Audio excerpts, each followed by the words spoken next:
તો યુરો કપના રોમાંચક મુકાબલામાં પોર્ટુગલે ફ્રાન્સને 1-0 થી હરાવી ટ્રોફી પોતાના નામે કરી. પોર્ટુગલની પ્રથમ મોટી ટુર્નામેન્ટમાં જીત નોંધણી છે. 90 મિનિટની રમતમાં એક પણ ટીમ ગોલ કરી શકી નહોતી. ત્યારબાદ 15 મિનિટના એક્સ્ટ્રા ટાઈમ આપવામાં આવ્યો હતો, જેમાં પણ એક ગોલ નોંધાયો નહીં.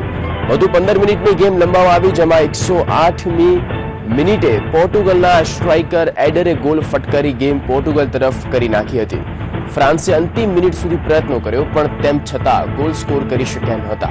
આ પહેલા પોર્ટુગલના સ્ટાર ખેલાડી રોનાલ્ડો ફ્રાન્સના ખેલાડી સાથે અથડાતા ઇજાગ્રસ્ત થયા હતા અને મેચ છોડવી પડી હતી. આ સમયે રોનાલ્ડોની આંખોમાંથી આંસુ સરી પડ્યા હતા. મેચ હારતાની સાથે સમગ્ર સ્ટેડિયમમાં ફ્રાન્સના ચાહકોમાં ગમગીની છવાઈ હતી, તો બીજી તરફ પોર્ટુગલના ચાહકોમાં ખુશીનું માહોલ છવાયો હતો.